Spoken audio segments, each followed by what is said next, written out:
নমস্কার, আজকে বানাবো সজনে ডাঁটা আলু বড়ির তরকারি। কড়াতে তেল গরম করতে দিয়েছি,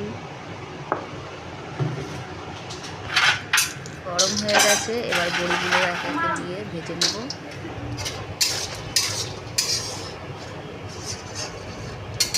বড়িগুলো ভালো করে ভাজা হয়ে গেছে, বার করে নেব।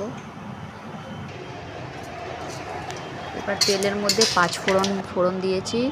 সজনে ডাঁটা আলু কেটে দিয়ে দিয়েছিলাম, এবার তেলের মধ্যে ছেড়ে দেবো।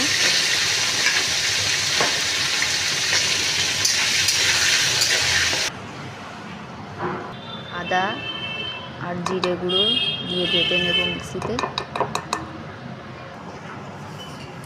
বাটা হয়ে গেছে। ডাঁটা আলু আমার ভাজা হয়ে গেছে। এবার এর মধ্যে মশলাটা দিয়ে দেবো।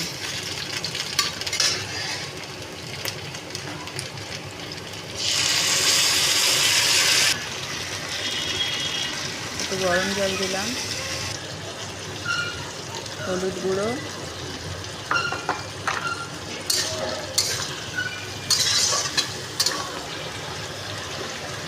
লঙ্কা গুঁড়ো,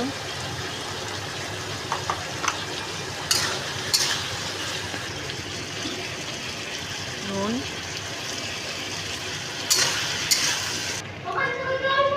আর টমেটো কুচি দিয়ে ভালো করে মশলাটাকে ভেজে নেব। ভাজা হয়ে গেছে। এবার বড়িগুলো দিয়ে একটু নাড়িয়ে চাড়িয়ে গরম জল দিয়ে দেবো।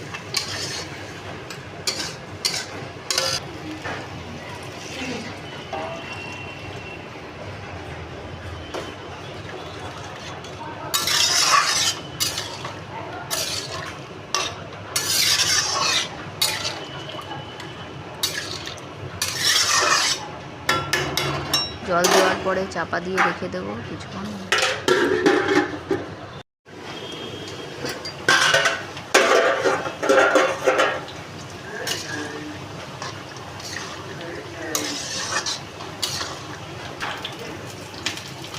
আলু সেদ্ধ হয়ে গেছে আর বড়িও সেদ্ধ হয়ে গেছে আর ঝোলও গাঢ় গাঢ় হয়ে গেছে। ডাঁটাটাও সেদ্ধ হয়ে এসছে।